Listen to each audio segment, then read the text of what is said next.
पूर्वकृत कुछ पुण्य होते हैं ना, तब ईश्वर के रास्ते पर चलने की थोड़ी-सी वृत्ति उत्पन्न होती है। लगता है कि हाँ, भजन करने में सार है। जब सत्संग होता है, संतों की संगति होती है, जब भक्तों का संसर्ग प्राप्त होता है, तब लगता है कि यही सच्चा है और इसी रास्ते पर चलना है।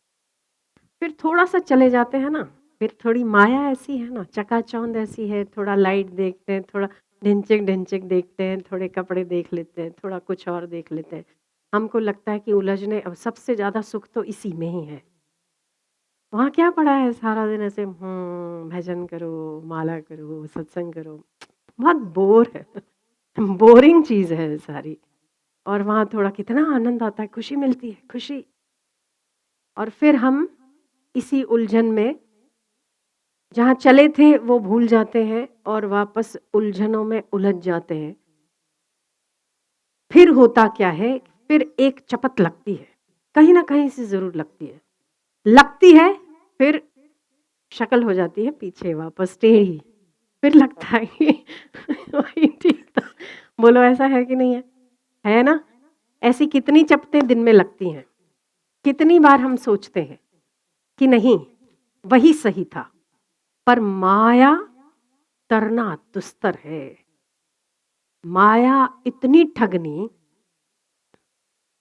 कि ठग लेती है और ठग के लूट लेती है। फिर पता चलता है कि अरे मेरे पास तो कुछ बचा ही नहीं, अपना तो कुछ बचा ही नहीं। फिर आपका मुख और नजर दोनों होती है परमात्मा की ओर। तेरे अलावा कुछ था ही नहीं, तेरे अलावा मेरा कोई है ही नहीं, है भगवान, सब कुछ व्यर्थ है। ये पहले समझ लिया होता, पहले इस बात को हृदय गम्य कर लिया होता। मना नहीं है कि आप कहते हो कि संसार में उलझना क्या गलत है। हम तो नहीं कहते कि बच्चे पैदा नहीं करने चाहिए, विवाह नहीं करना चाहिए, धन उपार्जन नहीं करना चाहिए। ये बिल्कुल ऐसा मेरा कहना नहीं है। पर सब कुछ करते कराते उसको भूलना नहीं चाहिए। फिर आप जहां कहीं भी रहो, जो कुछ भी करो, कोई दिक्कत नहीं। आज गुरु नानक जयंती है। गुरु नानक जयंती, गुरु नानक ऐसे काल में हो गए जिस समय कर्मकांड, तंत्र विद्याएं बड़ी चरम सीमा पर हुआ करती। गुरु नानक ने कभी अपना पंथ नहीं बनाया, कभी अपना धर्म अलग से स्थापित नहीं किया। आपने कभी ये नहीं देखा होगा कि गुरु नानक के धर्म से हैं हम, है ना? पर आज भी सभी सिख गुरु नानक को मानते हैं। वही सिख मतलब ही एक गुरु नानक का संप्रदाय है। बड़ी धूमधाम से आज गुरु नानक की जयंती का उत्सव मनाया जाता है। तो गुरु नानक को जो बोध हुआ, एक ओमकार, सतनाम, सतनाम वही एक पुरुष है, एक ओमकार है। उसी की खोज गुरु नानक को बचपन से थी और जो उन्होंने प्राप्त किया भी। वो केवल ये कहते हैं, गुरु नानक का केवल इतना कहना है कि नाम जपो। नाम जपो कब? कर्म करते करते नाम जपो और फल छोड़ते छोड़ते भी नाम जपो। नाम, कर्म और कर्म का फल, तीनों में नाम होना चाहिए। नाम जपते वक्त हृदय के साथ नाम जपो, कर्म करते वक्त नाम जपो और कर्म फल का त्याग करते वक्त भी नाम जपो। सब कुछ आ गया। कर्म करने की कहीं मनाही नहीं। कर्मठता तो गुरु नानक ने उपदेश दिया है, कर्मठता का। कर्म योग का उपदेश भगवान कृष्ण ने दिया है। कर्म छोड़ना नहीं है, पर कर्म करते करते एक हरि को भूलना नहीं है।